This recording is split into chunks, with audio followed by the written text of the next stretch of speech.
Yo, what it do, good people? Welcome to KDTV.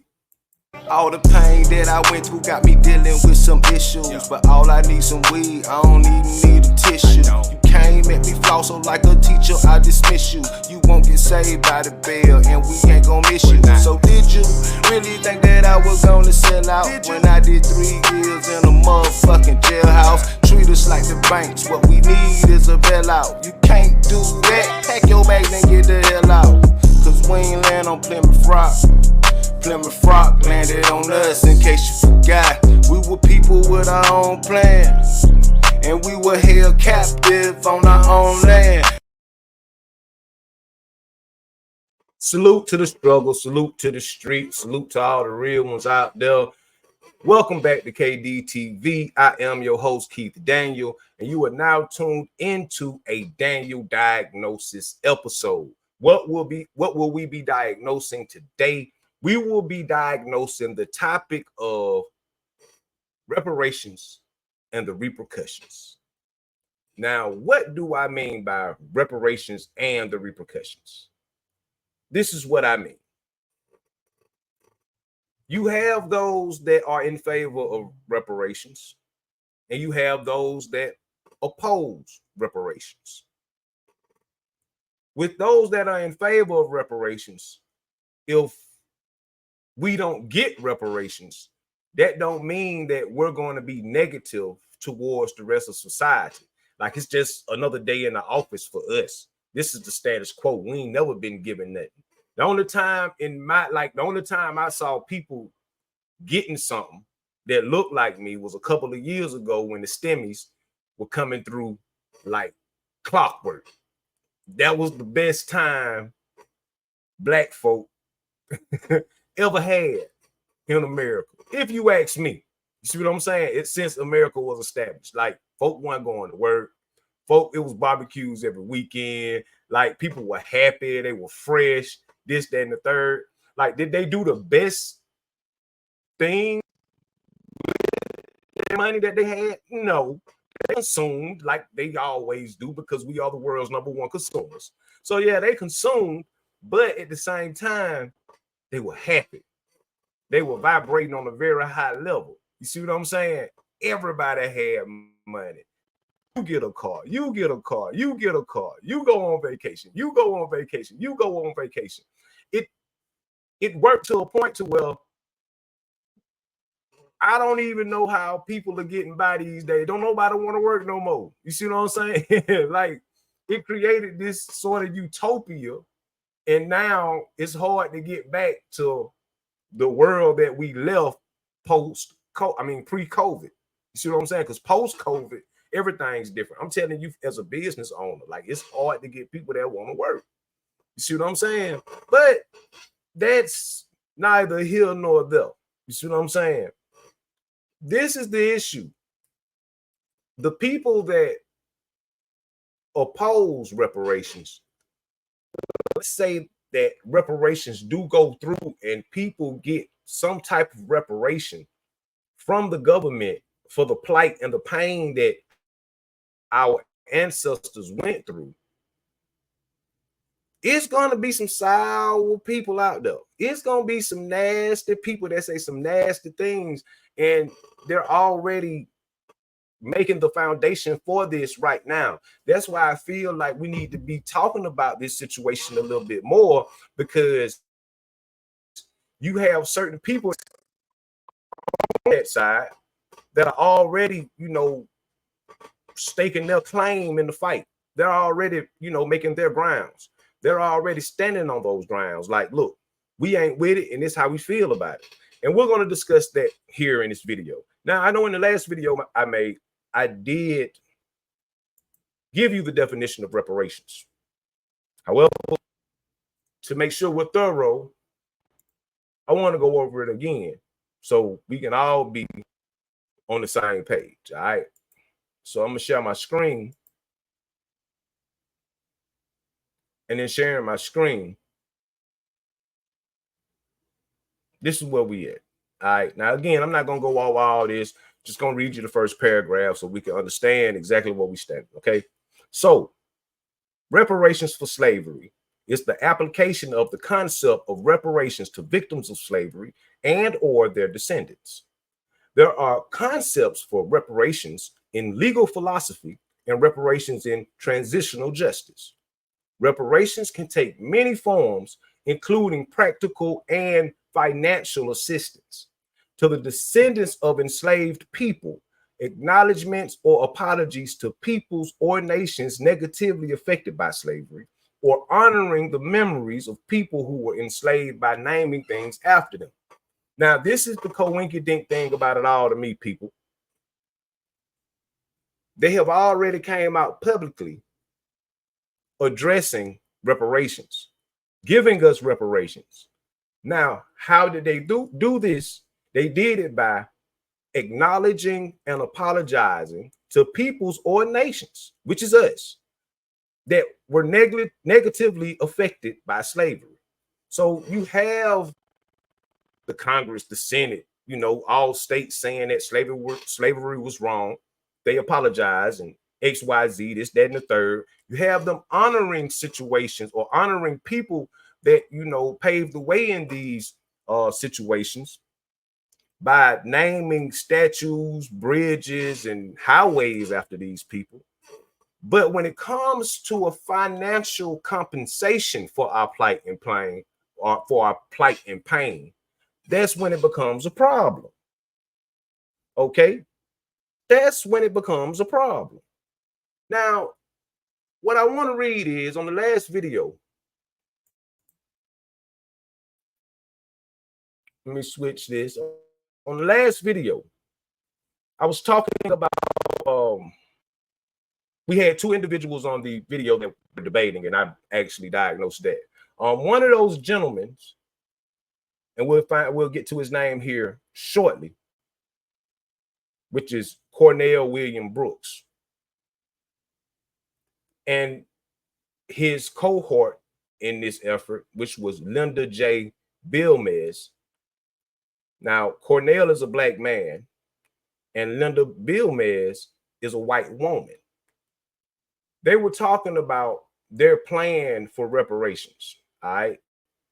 Now, I want to read the article so we can go a little bit more in depth and understand that basically the stage has already been set for reparations. And giving reparations is nothing new to this country. It's only a problem when we call it reparations. Let's say it like this: when somebody goes through a wrong that was out of their control, and it was at the mercy of someone else to take them through that. Well, what happens is the government steps in and they make it right. All right. Do they call it reparations? No, but that's exactly what it is. It's a reparation. You feel what I'm saying? The problem comes when we call it reparation and when we're trying to make good on what we did to the copper-colored people, black people, African American, however you want to put it. That's the only time when it's a damn issue. Now, the question is, why is it like that? So let's dive into this news article here. This news article comes from the Washington Post by way of MSN.com. Okay. The story was written by Joe Davidson. The topic entitled is Feds Well Positioned to Provide Slavery Reparations, Harvard Study Finds. Now, when President Biden proclaimed Wednesday as Juneteenth Day of Observance, he called on Americans to recognize how the impact of America's original sin remains. He listed his administration's accomplishments of particular interest to Black America, including one of my proudest, signing 2021 legislation making Juneteenth, which marks the end of slavery in Texas, a federal holiday. Now, that just wasn't the end of slavery in Texas. That portion of Texas was the last section of the South that had slaves. So when the news got to them, that was Juneteenth. And so they were the last faction of slaves that got the memo that they were free. That's basically what he's trying to say. But when you say which marks the end of slavery in Texas, it makes it seem like, well, everybody else was still slaves or something like that. And I just want to clarify that. All right. Now, one item not on Biden's list is reparations. The long overdue but still controversial payments to the descendants of enslaved people in compensation for their original sin. Reparation proposals are controversial because people like Senator Mitch McConnell, the chamber's Republican leader, who in 2019 said, none of us currently living are responsible for slavery. Now, we know that in looking at slavery, how it is depicted in the history books, that no one living is responsible. However, the repercussions and the continued plight that is put on our people is still happening. And Senator McConnell, I got news for you, brother. A lot of y'all responsible. Now, a couple of Harvard University professors, Linda J. Bilmez and Cornell William Brooks, a white man and a black man, a white woman, and a black man, refute McConnell's argument and related ones in a detailed, well-documented academic paper timed for the week's Juneteenth observance. In convincing fashion, the two authors, one of European descent, the other a great-great-great-grandson of an enslaved man, they make sure, they want you to understand what's going on. Listen to this. They made sure they knew that one of the authors was a white woman and the other author was a black man. Now they want you to understand the ethnicity. One of European descent, which is the white woman, and the other a great-great-great-grandson of an enslaved man. All right. Now, here's the thing. You can listen, you look at that great-great-great-grandson, and it seems like that was a hell of a long time ago. You can actually take one of those greats off, and you could just say great-great-grandson. You feel what I'm saying? Now, even though it sounds like it's a long time ago, it's not. Because like I said on the last video, my grandmama was born in 1936. My great-grandmama was born at the end of the 1800s, 1900. So her mother had to be born around the end of slavery. So that's great for me. You see what I'm saying? That's not that far. That's not that long ago, man. See what I'm saying? That's not even 200 years ago, man. You see what I'm saying? Like, we got to keep it a beam. All right. Now, the two authors write in the Russell Sage Foundation Journal of the Social Sciences that the federal government already has the norm, precedent, expertise, and resources to provide reparations to Black Americans. So they already have a system in place. Why do I say they have a system? Because they said in this piece that they wrote, the federal government already has the norm, precedent, expertise, and resources to provide reparations to Black Americans. Washington has funded many and varied reparatory compensation programs, their research shows, demonstrating that reparations for non-racial harms is regular and routine, and that America provides reparations to nearly everyone but Black Americans, even for comparably severe harms. And I'm 100% with that. America looks out for everybody but their own. Now, I know some people are going to feel a certain type of way about that, but it is what it is. America look out for everybody but their own if the skin tone ain't right. And by right, I mean white. Think about what I'm saying. I'm not from Africa, bro. I'm through and through an American. I have no history of coming over here on no boat from any of my ancestors. I am through and through of this land, indigenous to it. I was born on this land in a time to where we had constituted this country called the United States of America. Why can't I get the benefits of being from here? My ancestors had the same rights as me being born here. They should have rights of passage because this is the land that they was born on. But why is it we don't? Why is it that this country has a sense of white superiority and black inferiority? Why is that? See, that's the ultimate thing, in my opinion, that's behind the argument for reparations. I truly believe that. I truly believe the ultimate argument behind reparations, if we get to the nitty-gritty and people are just going to tell their honest truths about how they really feel, it has nothing to do with it. Oh, it's been that long ago, yada yada boom boom, and you should get over it, forget about it. Ain't none of us living slaves, ain't none of us living slave owners. It's easy to say that when you weren't on the receiving end, when your ancestors weren't on the receiving end. You see what I'm saying? It's damn so easy to say it if you consider yourself superior, and it's going to take away from your perks, or it's going to elevate those that you deem inferior to the level of your superiority. So you have to ask yourself, America, do we really want equality? Do we really want justice? Or are those just talking points for political value? Let's continue.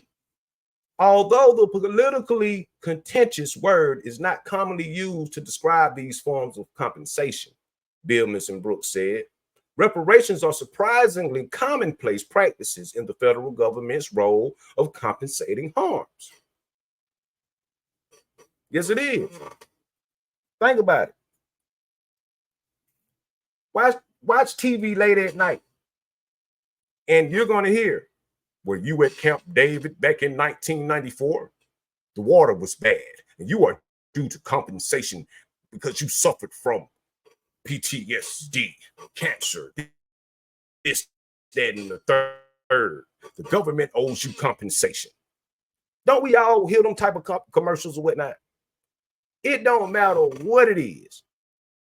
We live in a world of litigation. People sue for the hell of it just to make a quick buck.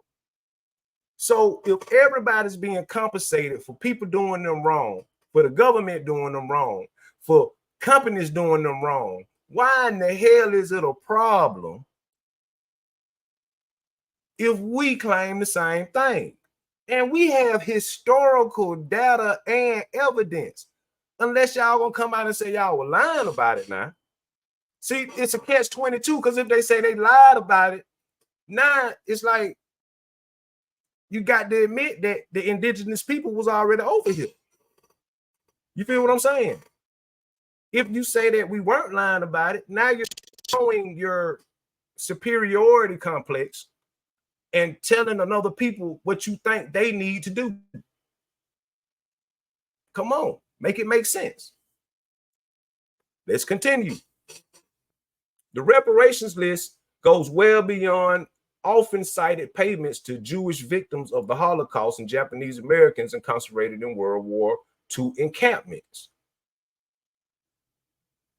All right. What do they mean by that? Now they're going to describe all the type of reparations our government has paid out. And this is just a small sample.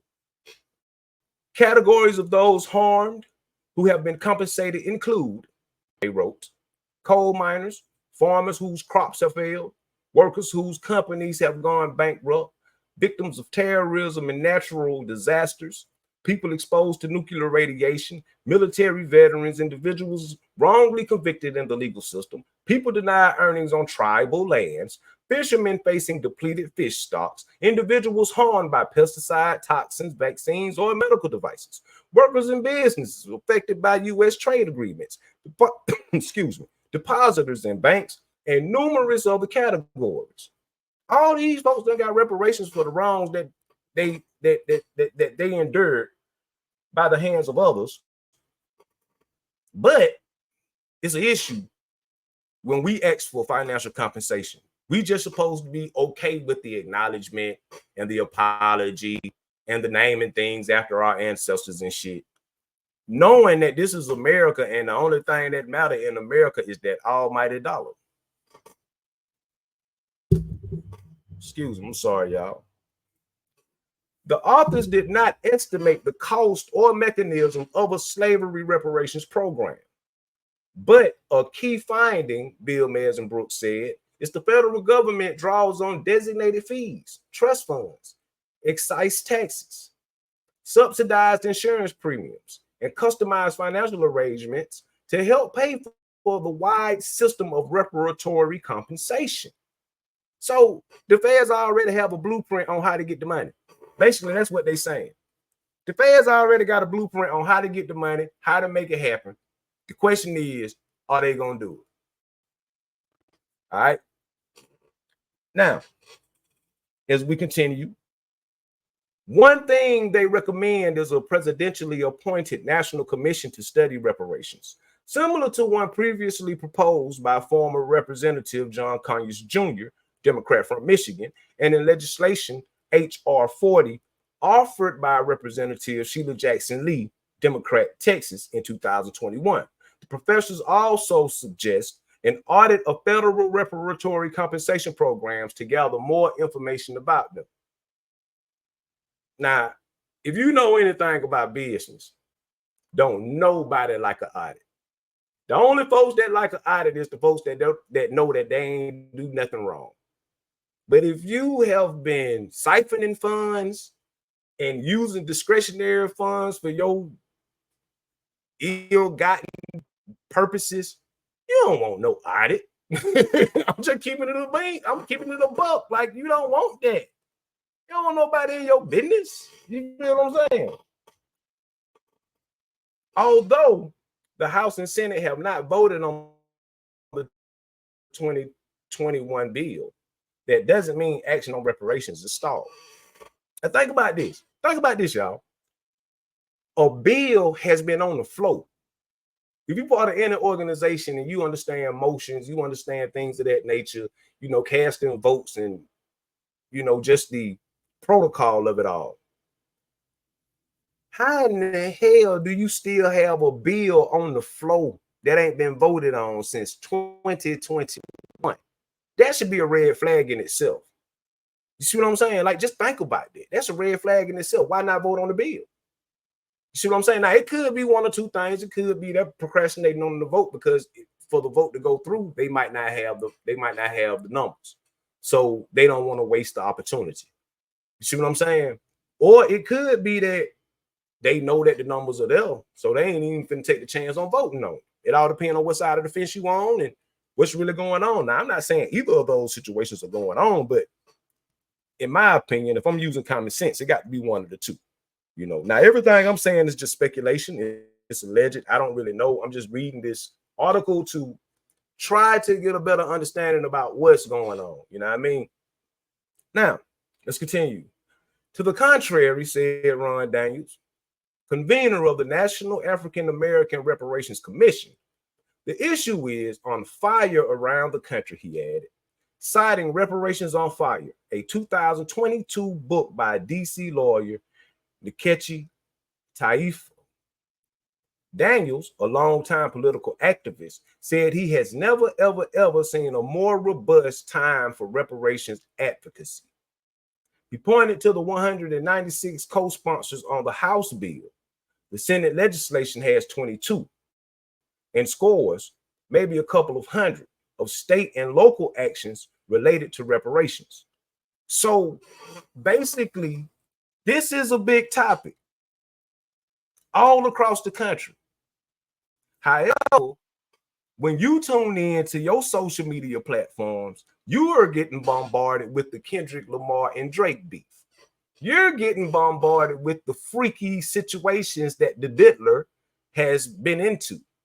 You're getting bombarded with a whole lot of nothing that has nothing to do with your benefit, but it's just entertaining. And behind the scenes, it's a whole talk about reparations for a whole people that has been slighted since their existence. Well, I ain't gonna say since their existence, since this country's existence. But we ain't talking about that. And then when we have somebody that want to have a conversation about that, we want to dish them and like, ain't nobody talking about that. Them folks ain't gonna give us nothing. But they gonna continue to give you these stories that don't mean shit about your life. Everybody know Diddy. Everybody know what he done been through. Everybody know that entertainment sucks. They on some weird shit over there. We get that. Why pay that attention like that right now? When you can actually have a say-so by talking about what you are owed as a people. All right. Now, as we continue, Evanston, Illinois is a leader on that front. Evanston is a city in Illinois. As my colleague Emmanuel Felton reported earlier this month, the Chicago suburb is credited with the nation's first government-funded reparations program. Think about that now. Evanston, Illinois is credited with the nation's first government-funded reparations program. They got you thinking about O-Block. They got you thinking that Chicago is just, you know, they want you to focus on that part, the negative part of it. Ain't nobody ever talking about Evanston, Illinois. What's going on in Evanston, Illinois? Well, I'm glad you asked. Over the past 2 years, it paid almost $5 million to nearly 200 Black residents. In 2 years, they paid $5 million to nearly 200 Black residents. Now, I'm just spitballing, but that, to me, if I'm not mistaken, they got to be like $200,000 per resident in this situation for reparations. Think about it. But we ain't paying attention to that. Ain't nobody ever heard about. I know this is my first time hearing about Evanston, Illinois, and their reparations program. Why we don't hear about that? Because they don't want you to hear about it. Because then you're gonna have an idea like, well, damn, this shit can really happen. Hell, I want mine too. Now we got a problem. Well, we don't have a problem, but the folks that's trying to keep this shit at bay have an issue. All right. Now, Evanston's program now is threatened by Judicial Watch. Judicial Watch, a conservative organization suing them to stop the program because it said the race-based eligibility requirement violates the Constitution. Slavery didn't violate the Constitution. Do you see the hypocrisy? Do you see the audacity? Do you see the old saying coming to life, which is that it ain't no fun when the rabbit got the gun? You see what I'm talking about? The audacity to say that it violates the Constitution. Bruh, how many things have how many unfortunate situations has occurred to our people that violated the Constitution? But now when we're just saying make it right, now you want to bring up the Constitution. Man, we've been bringing up the Constitution for 400 motherfucking years. It wasn't no problem then.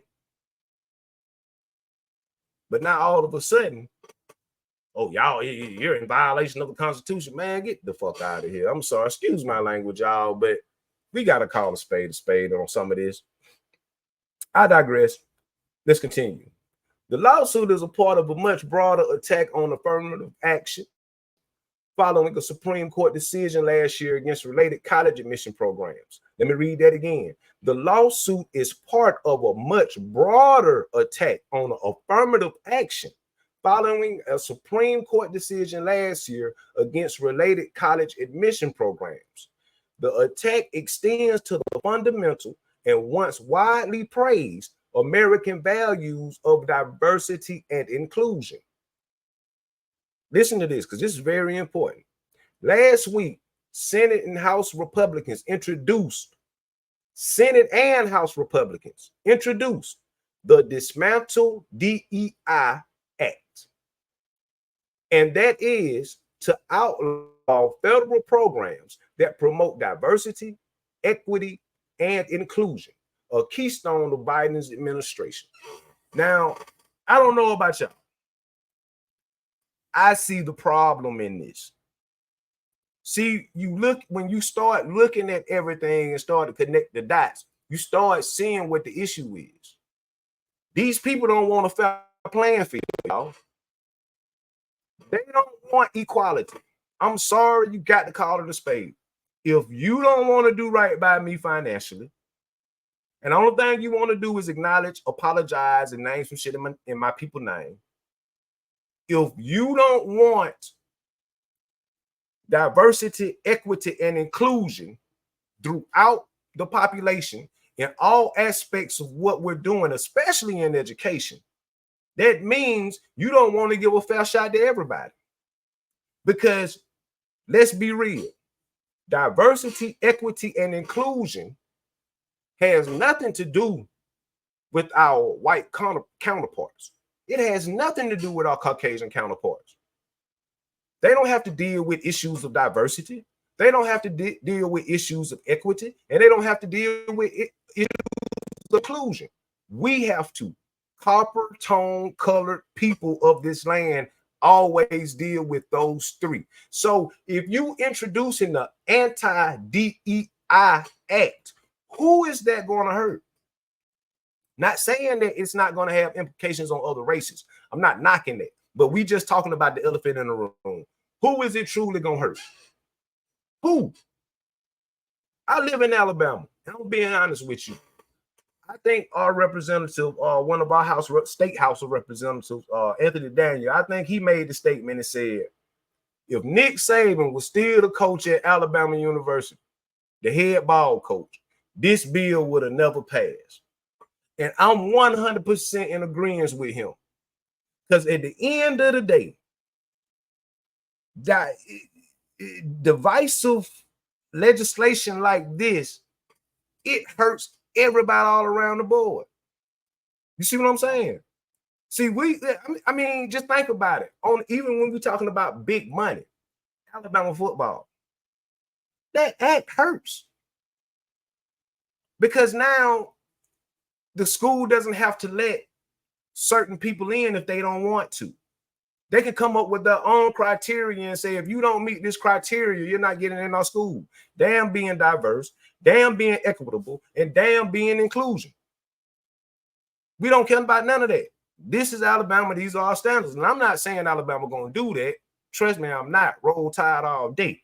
I'm just using that for an example. See, a lot of people get Alabama twisted. Y'all think it was the school that was racist and this, that, and the third. No, George Wallace stood on the steps of Alabama and wouldn't let the kids come in. Bob Brown when it got them. Why? Because he seen the superiority in the talent, and he said that he wanted some niggas. Period. And the school said, okay, bring them on. George Wallace took a political standpoint, stood on the stairs and said, not over his dead body. You see what I'm saying? And the constituents at that time were majority on George Wallace's side. So the state had issues, states still have issues, but for the most part, everybody good down here. We one of the last truly free states in the union, if you ask me. I just wanted to clear up the superstition about Alabama and things of that nature for all the haters. Roll Tide. Blitz, Bama, Blitz. All right. So Mike Gonzalez, a senior fellow with the Conservative Heritage Foundation, said the Harvard professor's arguments do not pass the test of justice, morality, logic, ethics, or efficacy, and establish collective guilt. They mete out collective punishment and hand out collective rewards. nearly 160 years after the Civil War ended and the 13th Amendment abolished slavery. But the continuing impact of slavery has not been abolished. Now, see, this is my problem when it comes to the repercussions and the rebuttal of do we need reparations or do we deserve reparations or are reparations entitled? Because he's saying, Mike Gonzalez, he's a conservative. He says their arguments do not pass the test of justice, morality, logic, ethics, or efficacy, and establish collective. Bruh, I don't know what history you were taught in school, but did you not read about the injustices? Did you not read about the immorality? Did you not read about the illogical actions? Did you not read about the unethical practices of your forefathers that you are trying to sweep up under the rug right now? And I'm not saying that white people should have collective guilt. I'm in agreement. Ain't nobody living in our generations right now responsible for what happened back in the Gap. So I'm not saying you got to have collective guilt. The only thing that we saying is if you want to make things right, make it right. You cannot sit here and deny the fact that all the plight, pain, trauma, and drama that we went through for the past 4 or 5 centuries does not impact our people today. You can't just deny that. You feel me? Like that's asinine to me to even make this statement. You know, nearly 160 years after the Civil War ended and the 13th Amendment abolished slavery. So what if the 13th Amendment abolished slavery? It still existed. You just came up with different legislation and called it something different. We still feeling these effects to this day.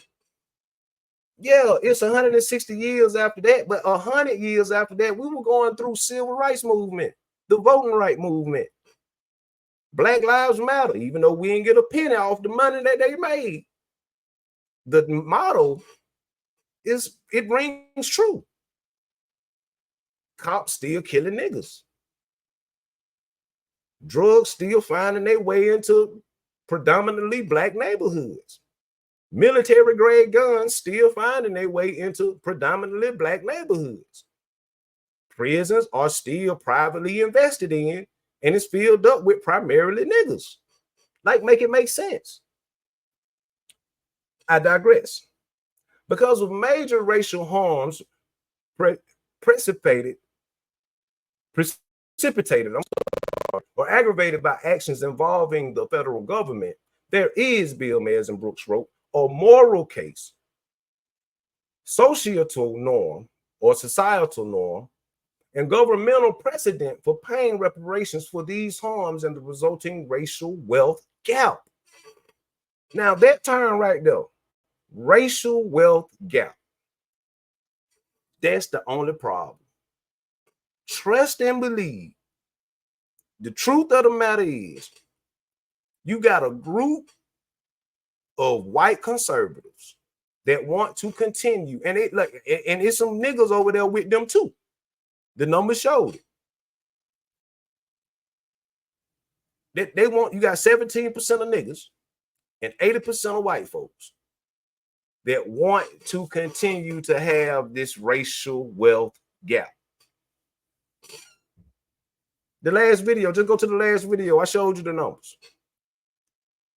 They want to continue that. And that's the whole issue of everything.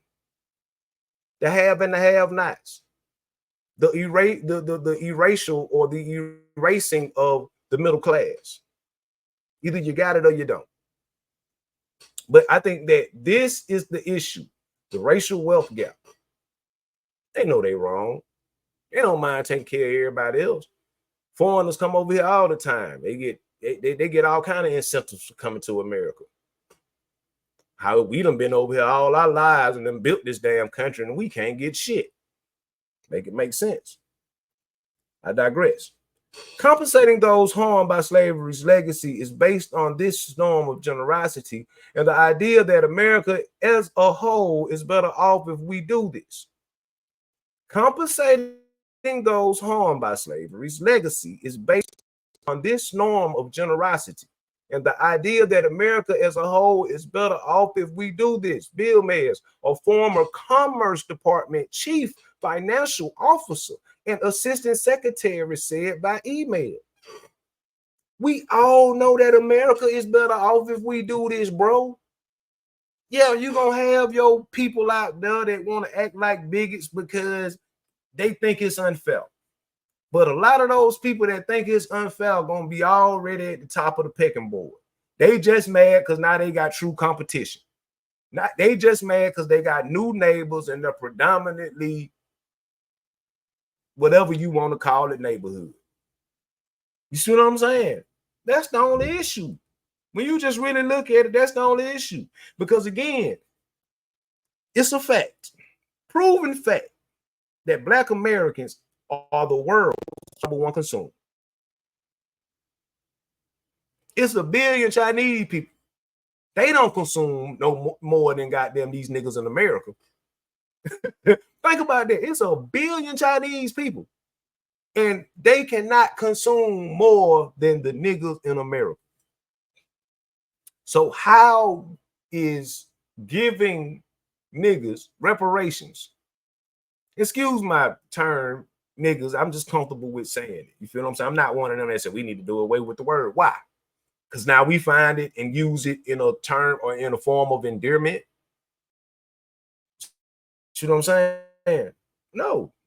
Use what you use. But I'm just curious as to why you think it'll be a bad idea if you give out reparations. Do you know how this economy would boom if people had money like that? Black folk. We gonna go out. We showed y'all what we gonna do with the stimulus checks and the PPP loans. Well, everybody went out here buying up everything. We consume. That's what we do. We don't. It's not a majority of us that's going to take the money and invest the money. We need help with that. We need classes from our smarter financial, leaders and professors to help us understand how to invest our money. But for the most of us, for the majority, they going shopping, man. They might buy a house. But the first thing they spend, it all depends on the age. A lot of them just gonna go get them a car. You see what I'm saying? Go shopping. They going to Lenox up in Atlanta. They going, they gonna go in Saks. They gonna, go into Marcus Neiman or whatever the store is. They want that experience of splurging because that's what they saw. So if you're going to give Black people money, you understand the mentality that we already have. Why is it such a big deal when they're going to turn around and spend the money right back into the system? That's the part that baffles me. Like, do y'all have that? Is it that much fear of us getting a toehold to where you know the outcome? That 70% of our people gonna get out here and they gonna fuck up the whole bag. But that 30%, they're gonna have some type of sense. I ain't even gonna say 30. That 20%, they're gonna have some type of sense. But or is it that 10% that gonna really be able to take this opportunity and turn it into something great? See, that's where the disconnect is. I think that's where the meat of this conversation is at. That's the repercussions. That's what the opposition doesn't want. Because again, we're creating a level playing field. I digress. But as the legislation outlawing federal DEI programs demonstrates, That norm of generosity or even basic fairness stops for many people where programs to right past wrongs against African Americans begin. I agree with that. That norm of generosity. We do it for everybody else. But when it comes to righting the past wrongs against African Americans, all that type of conversation stop.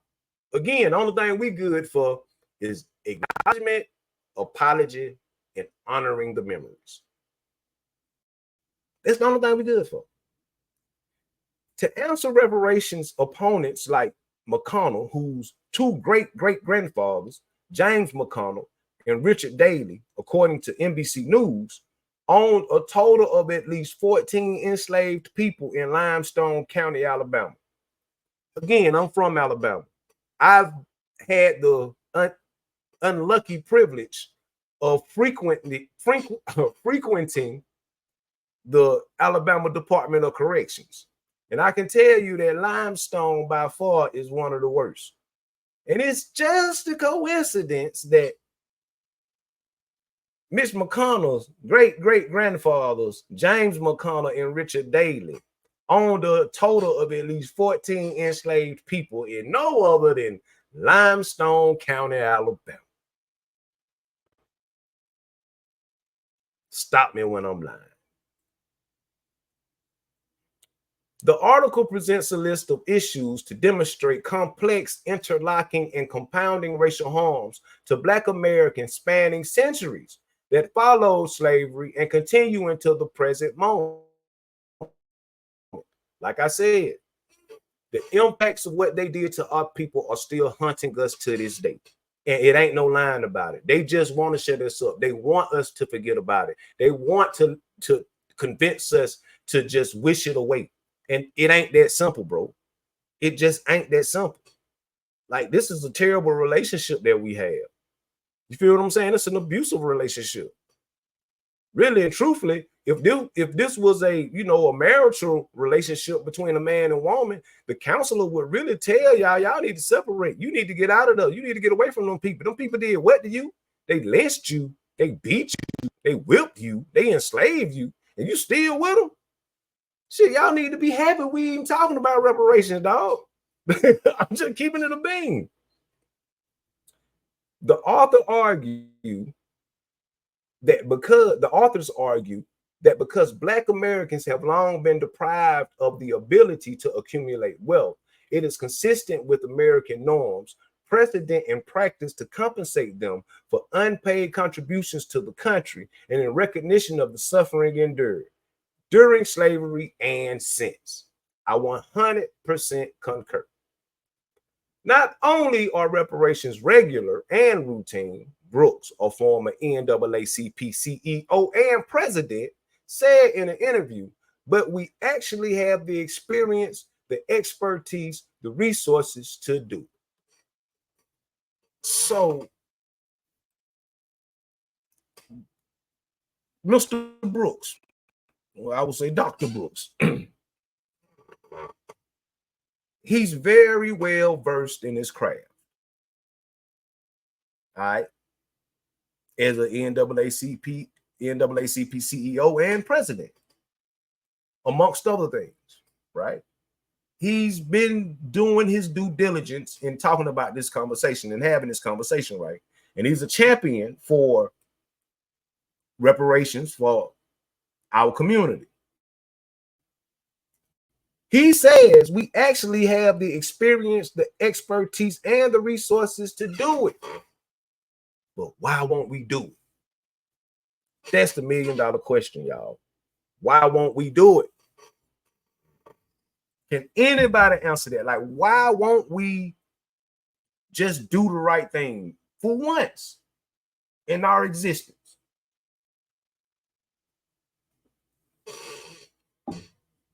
We're supposed to believe in equity in America, right? We're supposed to believe in equity in America, right? Right? We're supposed to believe in equality. We're supposed to believe in justice. We're supposed to be all citizens of the greatest nation in the world. However, when you continue to shit on a people, we can't sit here and act like that's okay. We can't sit here and continue to not recognize the problems, not recognize the sickness that's in our country. You got a bunch of people in this country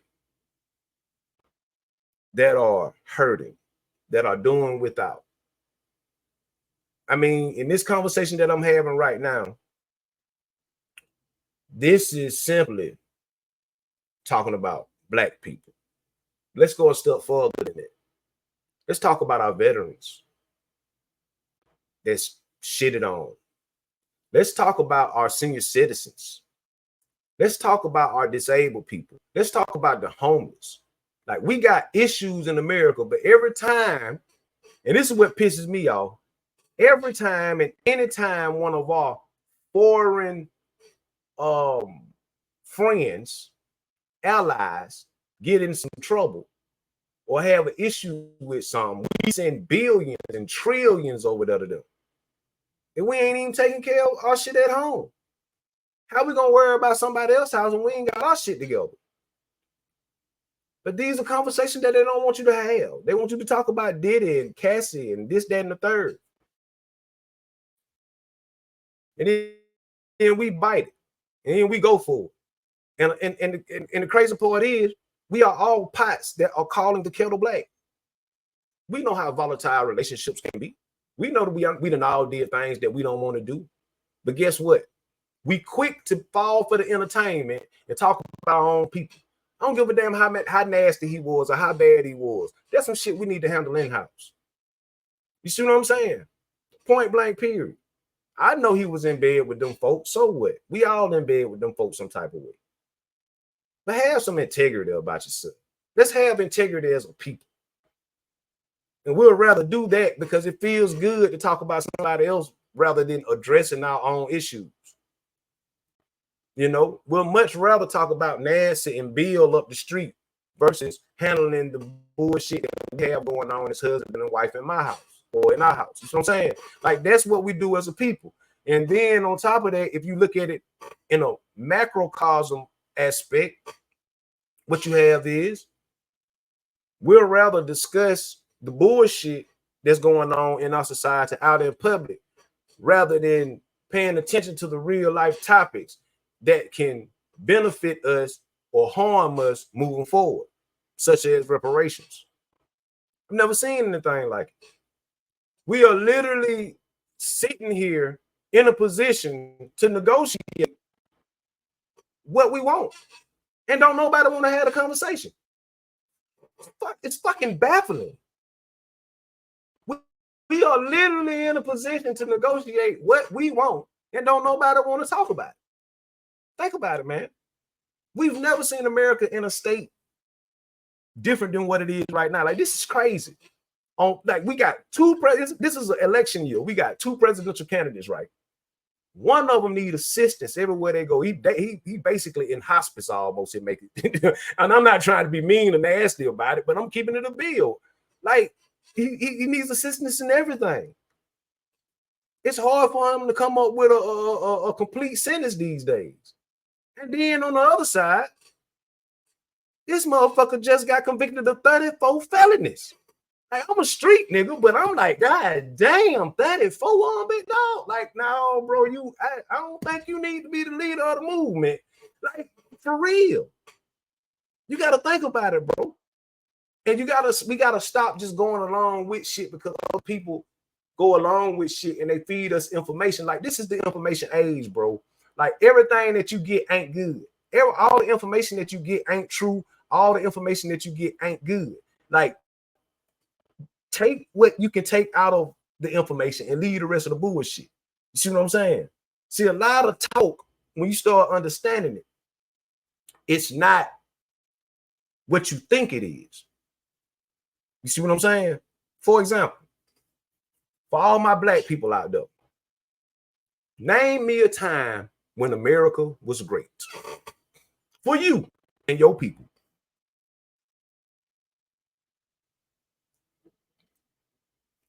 Name me a time when America was great for you and your people. You can't do it. So when a person says make America great again, what are you really saying? Because if it was never great for my people, you are basically sending a message to a certain sector, section of people. And it ain't us. You feel what I'm saying? See, you have to understand the manipulation. That's all I'm saying. You got to be able to understand that shit. And I'm not telling you what to think. I'm just telling you to think deeper. Stop looking at that thing at face value. Go a little bit deeper. We all out here like Alice in Wonderland because they done threw us down the rabbit hole. And some of us just fall deep, deep, deep, deep, deep. And now we're in a perpetual dive and we can't stop and hit the brakes. When the truth of the matter is, reality ain't all that far-fetched. Now, what we have is what we have, the present. The present day is what it is. What niggas didn't know 10 years ago, they know now. What folks didn't want niggas to know 10 years ago, they can't stop it. We know now. Niggas ain't got no problem with any other races. Period. We ain't trying to beef. We ain't trying to start a whole lot of nonsense. Basically, we just coming out and saying in a lot of different ways who we are. We recognize that we're special people. We're recognizing that we've been lied to. We're recognizing that we really have stake up when it comes to ownership of this land. You can't knock that. You can't stop that. You can't turn the hands of time backwards and erase it. We here now. We can coexist. This is one nation under God, supposedly to be indivisible. But to truly have liberty and justice for all, you got to do the right thing. And the right thing is not saying we need to forget about it. Because we all know the truth. The plight, pain, and the trauma that we've went through for all these hundreds of years are playing factors in our younger generations today. In every generation, from the baby boomers to the Gen Xers to the millennials to the Gen Zs. You can see it in all of us. You can see it in all of our generations. Our youngsters out here killing each other like it's Call of Duty, man. Do you think this is by choice from us? No, it's really not. We just adapted. We accepted the programming that you gave us, and now we're just out here acting like non-player characters. So yes, I do feel like some compensation is due. If you want to right the ship, if you truly want to live up to the moniker of being the greatest nation in the world, certain things got to take place. That's my opinion. Listen, this video went a lot of that. Yeah, I'm already at an hour. I'm gonna shut it down. Simply because I got a couple of more articles that I want to read, but I'll make them separate videos. If you made it this far, please like, share, and subscribe. I appreciate you for tuning in and paying attention. These are conversations that we need to have. Again, thank you, thank you, thank you. If ain't nobody told you, I'm gonna tell you, you are appreciated. All right. Again, this is KDTV. I am your host, Keith Daniel. Till we meet again, good people. Peace.